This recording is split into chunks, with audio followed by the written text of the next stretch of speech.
falamos agora que aqui no Brasil o setor imobiliário segue aquecido. Os lançamentos de novos imóveis avançaram 11,4% entre abril e junho desse ano, na comparação com o mesmo período do ano passado. O segmento acumula uma alta de 31,9% em 2025. Os dados na Associação Brasileira de Incorporadoras Imobiliárias e para repercutir o desempenho do setor imobiliário e os números da pesquisa, a gente conversa agora ao vivo com Luiz França, presidente da Abrainc, que vem presencialmente aqui no nosso estúdio do CNN Money. Obrigada, Luiz, pela presença. Boa tarde. Muito obrigado pela CNN e por estar me recebendo aqui.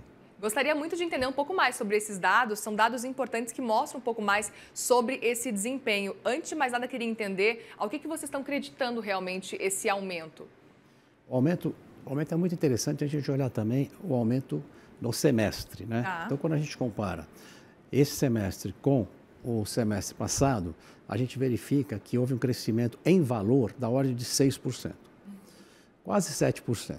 E importante é que o Minha Casa e Minha Vida, ele teve um desempenho de 15% positivo e o mercado de médio e alto padrão, ele teve, em termos de valor, 17% negativo. Então, com isso, nós tivemos esse cômputo aí da ordem de 6% a 7% de crescimento em valor. Ou seja, o Minha Casa e Minha Vida, ele puxa bastante o mercado. Isso tem um motivo, né? Por quê? As operações do Minha Casa e Minha Vida, você tem o financiamento para o comprador do imóvel. Quando você tem o financiamento para o comprador do imóvel do Minha Casa e Minha Vida, os recursos utilizados vêm do FGTS. Portanto, ele tem taxas que não estão relacionadas com as taxas de mercado, ou seja, com o CDI, com a Selic. Sendo assim, esse mercado ele está protegido de qualquer variação de taxa. Além do que, no Brasil nós temos um déficit habitacional da ordem de 6 milhões de moradias, grande parte do déficit habitacional está no baixa renda, então nós temos uma demanda muito grande para atender o baixa renda e para reduzir o déficit habitacional nessa classe que é importantíssima. E aí você falava para a gente justamente isso, que o segmento Minha Casa Minha Vida acabou puxando também o segmento como um todo, e aí o médio e alto padrão especificamente acabou sofrendo mais com os juros. Eu queria entender se esse cenário pode, inclusive, se repetir nos próximos trimestres. O que acontece com o médio e alto padrão? Médio e alto padrão, as taxas deles estão ligadas aos juros da Selic. Então, para falar de uma maneira simples. Então, com isso, quando você tem o aumento da taxa de juros, obviamente o comprador do imóvel vai ter uma taxa maior. Isso afeta, porque um determinado número de pessoas deixa de ter a capacidade de pagamento de uma determinada prestação.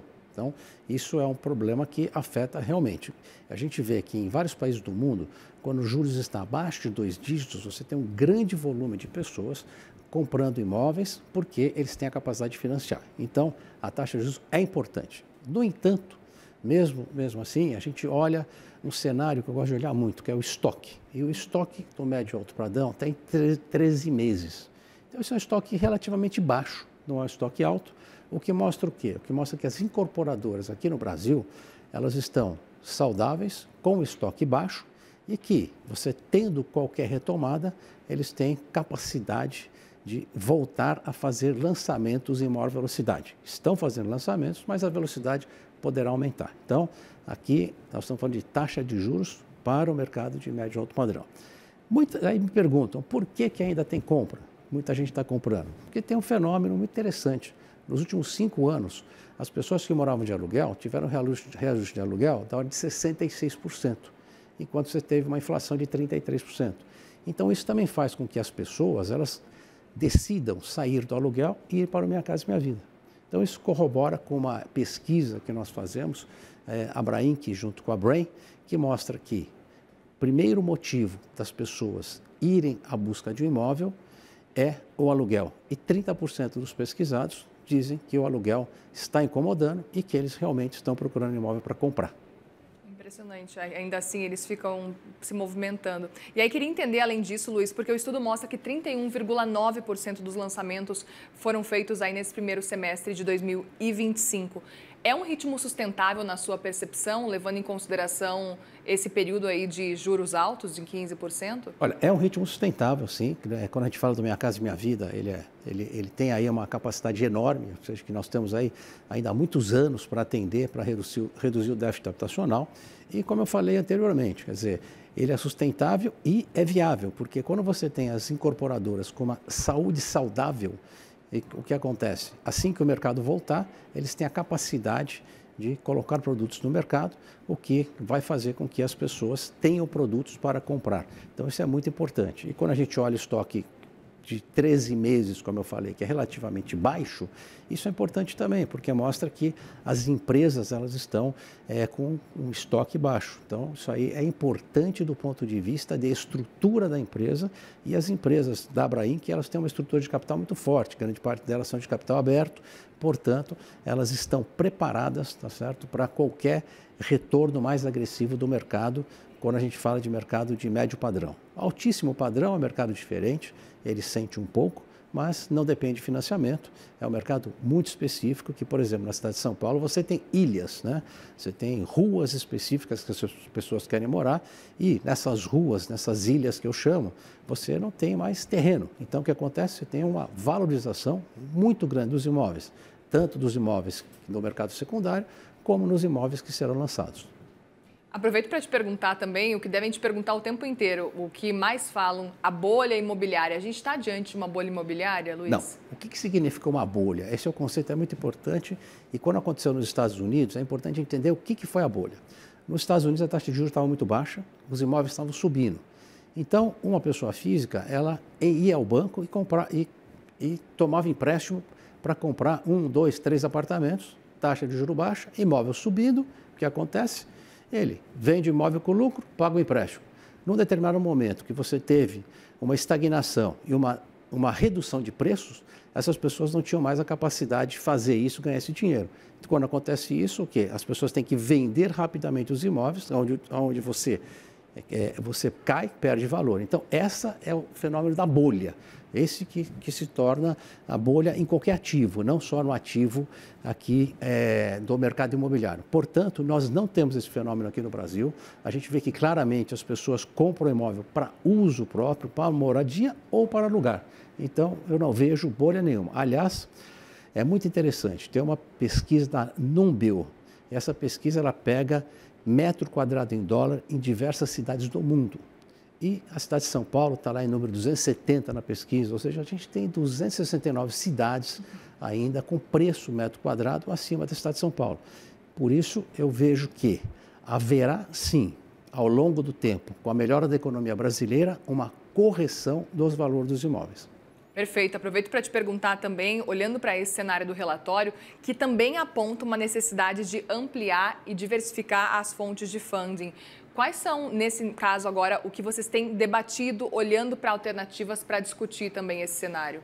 A fonte de funding, vamos separar de novo em dois mercados. O mercado do baixa renda, FGTS, está bem equacionado, funciona bem, com taxas que cabem no bolso do comprador, dependendo da sua faixa de renda. Então, aqui está funcionando perfeitamente bem.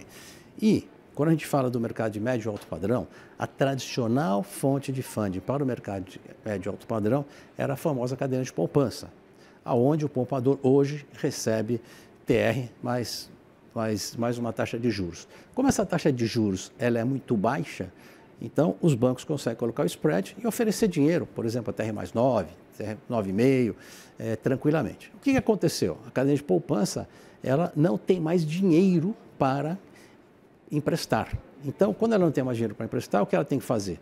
Ela pega um pouco da poupança e um pouco do mercado, através das famosas LCIs.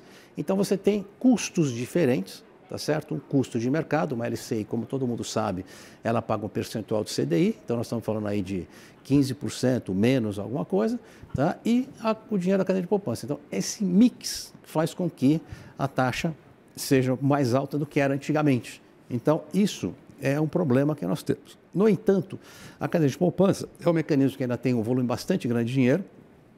Esse mix está funcionando bastante bem, as taxas estão subindo porque tem a maior demanda, né?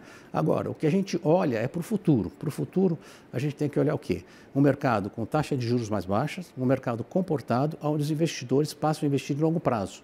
Aí, o que nós vamos ter? Nós vamos ter um mercado de capitais, onde os bancos poderão decidir, por exemplo, se ficam com os financiamentos que eles deram na carteira deles ou se eles vendem os financiamentos no mercado. Então, quando nós tivermos esse mercado, a fonte de funding ela se torna muito grande e você não tem limitação, como nós temos hoje, no caso do mercado médio, a limitação de funding para ter uma taxa um pouco mais comportada. Se você for ver, as taxas de juros, elas não estão superiores à CDI. Quando você vê as taxas de juros dos bancos, ela é TR mais 12, mais 13, está muito próximo do CDI. Então, nenhuma empresa hoje consegue tomar um dinheiro no nível do CDI e no prazo tão longo, que é de 30 anos. Então, do ponto de vista de Brasil, tá certo? Com a taxa de CDI que está, se você comparar, a pessoa está tomando dinheiro num bom custo, tá? Mas o que a gente espera é que haja a redução de taxa de juros, que será importante não só para o Brasil, mas para todos os setores da economia. E aí nós teremos um avanço muito grande na economia e depois também no crédito imobiliário. Luiz, vocês trabalham com qual período de redução da taxa de juros? Quando isso pode acontecer? A gente tem nesse momento o Banco Central, sem detalhar especificamente uma data. Alguns economistas projetam talvez aí para começo do ano que vem. Como é que vocês estão trabalhando esse cenário? Eu olho um pouquinho mais longo, agora final do ano que vem. Eu acho que no final do ano que vem a gente deve estar com uma taxa de juros da ordem de 12, 12,5%. Então, eu prefiro olhar mais no longo prazo, que é Brasil longo prazo, na verdade, não é longo prazo, e sim um ano e alguns meses, mas eu vejo esse nível de taxa de juros. Com esse nível de taxa de juros, nós já vamos ver o quê? Uma taxa para o comprador final bastante melhor do que as taxas que nós temos hoje. E aí fica mais atrativo esse cenário também, né? Exatamente. Muito bem, Luiz França, muitíssimo obrigada pela presença, presidente da Abrainc. Volte sempre aqui para conversar com a gente, viu, Luiz? Muito obrigado, eu que agradeço a você e a CNN. Muito obrigado. Obrigada, uma boa tarde. Boa tarde.